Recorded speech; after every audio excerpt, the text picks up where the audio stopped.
Good morning. सुप्रभात। सबको जय मसीह की। आज की डिवोशन के लिए आइए प्रार्थना करते हैं और फिर हम लोग बातें करते हैं। दयालु और कृपालु परमेश्वर, हम धन्यवाद देते। तू सच्चा और जीवित परमेश्वर है।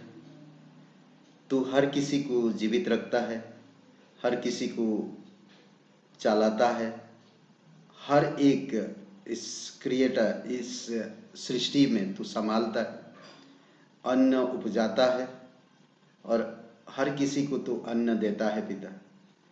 तू हर तरह से परिपूर्ण है, इसीलिए तेरी महिमा करते हैं, इसीलिए तुझ पर भी भरोसा रखते हैं, क्योंकि तुझसे हम जीवित रहते हैं। धन्यवाद इस समय को पिता। इस डिवोशन को अभिषेक करो यीशु मसीह के नाम से, आमेन। ओके ब्रदर एंड सिस्टर, आज हम लोग बात करेंगे जीवन। परमेश्वर के पास जीवन है और उसने इंसान को किस तरह से जीवन दिया। ये बहुत गहरी और बहुत ही महत्वपूर्ण विषय पर आधारित है। आज हम चलते फिरते हैं कैसे, इसके बारे में कौन सोचता है, इसके बारे में विचार कौन करता है। आज हम लोग बातें करते हैं, देश विदेश घूमते हैं, सोच विचार करते हैं, बुद्धि समझ के साथ रहते हैं, परिवार के साथ रहते हैं, अलग अलग बिजनेस में, व्यापार में काम करते हैं। तमाम बड़े बड़े इस धरती पर पुल, बिल्डिंग्स, व्यापार, हवाई जहाज, तमाम चीजों को इंसान इस धरती पर बनाया इसलिए कि वो जीवित। सोचिए, जीवन है तभी हम कर पा रहे हैं। अगर जीवन ना रहे तो हम कुछ भी नहीं कर पाएंगे। इसीलिए जब मनुष्य को परमेश्वर ने बनाया, उत्पत्ति की किताब, अगर आपके पास बाइबल है, पवित्र बाइबल, उत्पत्ति का किताब खोलिए और 2 अध्याय वचन 7 पढ़िए। अद्भुत बात कहता है, और यहोवा परमेश्वर ने आदम को भूमि की मिट्टी से रचा और उसके नथनों में जीवन का श्वास फूंक दिया और आदम जीवित प्राणी बन गया। ये पहला इंसान जो परमेश्वर ने बनाया था। आदम का कोई मां नहीं था। पहला आदम इंसान को जब परमेश्वर ने बनाया था, मिट्टी से बनाया था, और कहता कि उसको बनाया और बनाकर उसके अंदर जीवन का श्वास फूंक दिया और वो जीवित प्राणी बन गया। एक बातें इसमें बहुत अच्छा लगता है, उत्पत्ति का 3:19 में, ठीक है, देखिए पढ़ते हम 3:19 में। उत्पत्ति की किताब अगर आपके पास है पढ़ सकते हैं। अपने माथे की पसीने की रोटी खाया करेगा और अंत में मिट्टी में मिल जाएगा, क्योंकि तू उसी में से निकाला गया है। तू मिट्टी तो है और मिट्टी में फिर से मिल जाएगा। देखें, उत्पत्ति के 2 अध्याय में परमेश्वर पिता मनुष्य को मिट्टी से रचा और उनके अंदर जीवन का श्वास फूंका और वो जीवित प्राणी हो गया। अब 3 अध्याय वचन 19 में कहता है कि खून पसीना की रोटी हम खाया करेंगे, एक दिन मिट्टी में मिल जाएंगे, यानी कि खत्म हो जाएंगे। पर संभवोपदेशक किताब में कहता 12 अध्याय में आखिरी वचन में, उसमें कहता कि हमारा जीवन जहां से, ये जो श्वास जहां से आया उधर चला जाएगा, वहां पर चला जाएगा। परंतु आज हम इस धरती पर इस जीवन का महत्व को, इस जीवन के अर्थ को क्या सही में हम समझ पा रहे हैं? इस जीवन को परमेश्वर ने दिया, इस जीवन के बारे में हम क्या सोचते हैं, किस तरह से सोचते हैं, कैसे हम चलाते हैं? आज मैं देखता हूं कि हर एक इंसान स्वार्थी है, स्वार्थ में जीता है। इसमें कहता मनुष्य की देह भूमि की छोटे छोटे कणों से बनाई गई। पहला कुरिन्थियों का 15 और 47 वचन। इसमें कहता है कि मनुष्य और भूमि के लिए प्रयोग इब्रानी शब्द के समान है। प्रयोग। ओके, कहते कि मनुष्य की देह भूमि की छोटे छोटे कणों से बनाई गई, परंतु इसमें जीवन परमेश्वर के श्वास से आया है। भूमि की छोटे छोटे कणों से बनाया गया है, पर ये चल नहीं सकता, बोल नहीं सकता, हिल नहीं सकता, सोच नहीं सकता, सुन नहीं सकता, देख नहीं सकता, कुछ भी नहीं कर सकता। जब तक कि परमेश्वर इस जीवन का श्वास उसके अंदर नहीं फूंका, तब तक वो कुछ नहीं कर सकता, वो पड़ा हुआ था। अद्भुत बात समझने वाली इसमें कि आज आप सब कुछ करते हो, पर एक दिन आप मर जाओगे, आपका शरीर मिट्टी में मिल जाएगा। आपके अंदर जो परमेश्वर का जीवन का श्वास फूंका गया है, उसका क्या होगा?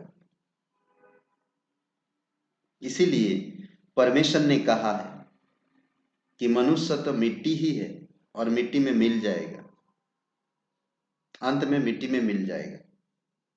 पर हमारे अंदर जो जीवन का श्वास है वो हवा की तरह, हम उसको देख नहीं सकते, वो उड़ जाएगा, परमेश्वर के पास जाएगा।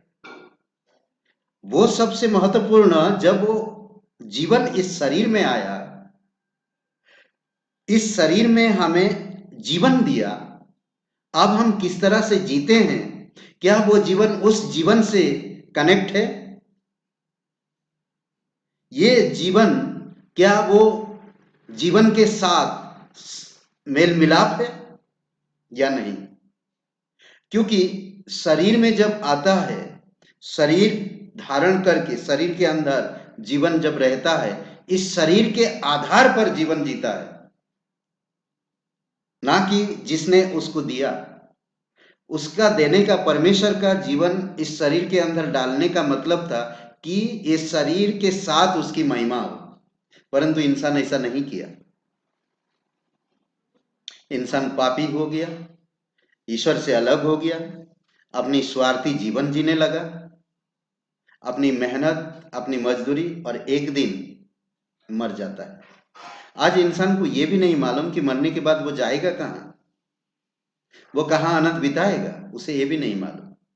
बस इतना जानते, अगर मैं अच्छा कर्म करता हूं तो मैं स्वर्ग जाऊंगा, अगर मैं बुरा करता हूं तो मैं नरक जाऊंगा। बहुत सारे लोगों के अंदर यही सिद्धांत है आज। बड़े एक चीज ध्यान देने वाली बात है, जीवित प्राणी अर्थात जीवित व्यक्ति, करेक्ट, परमेश्वर की देह, मनुष्य की देह भूमि की छोटे छोटे कणों से बनाई गई, परंतु इसमें जीवन परमेश्वर के श्वास से आया है, श्वास से आया है। जीविता प्राणी अर्थात जीवित व्यक्ति, वो जीवित हो गया। ओके, ये जो वाक्य है जानवरों के लिए भी प्रयुक्त हुआ है,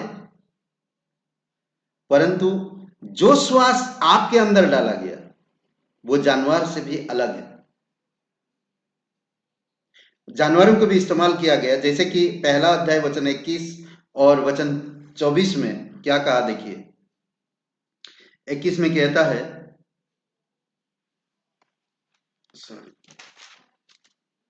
21 में इस प्रकार का, इसीलिए परमेश्वर ने जाति जाति के बड़े बड़े जल जंतु की और उन सब जीवित प्राणियों की भी रचना की, सृष्टि की, चलते फिरते, जिससे जल बहुत ही भर गया, और एक एक जाति के उड़ने वाले पक्षियों की भूमि की सृष्टि की, और परमेश्वर ने देखा कि अच्छा है। वचन 24 में कहता, फिर परमेश्वर ने कहा, पृथ्वी से एक एक जाति के जीवित प्राणी अर्थात घरेलू पशु और रेंगने वाले जंतु और पृथ्वी के वन पशु जाति जाति के अनुसार उत्पन्न हो, और वैसा ही हो गया।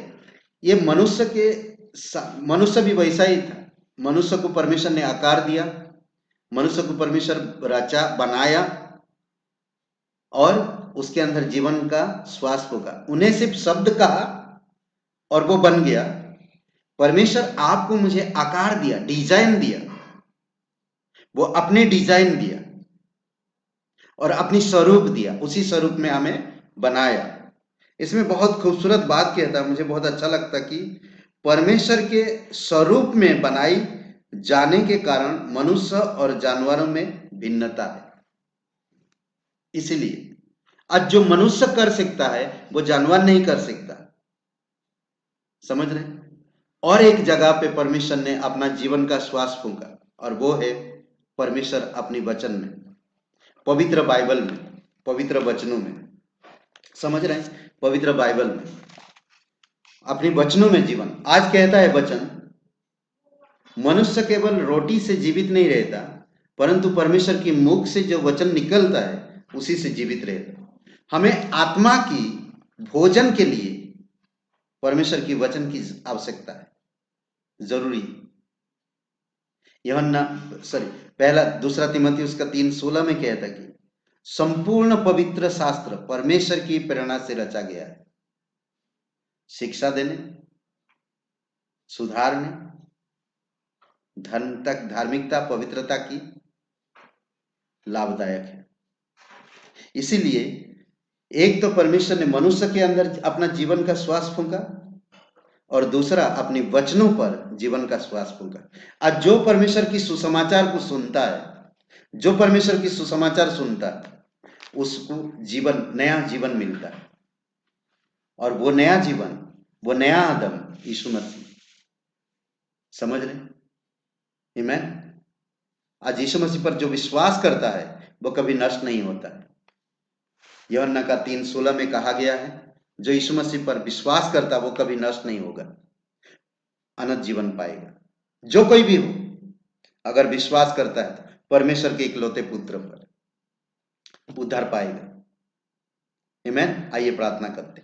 दयालु और कृपालु परमेश्वर पिता, धन्यवाद देते हैं प्रभु, तू हमें रचा है, तू हमें बनाया है, तू हमारे अंदर जीवन का श्वास फूंका है। हम जानवर से अलग है पिता, आपने हमें अपना स्वरूप, अपनी स्वभाव और अपने गुण से और अपनी स्वरूप में हमें समानता में बनाया।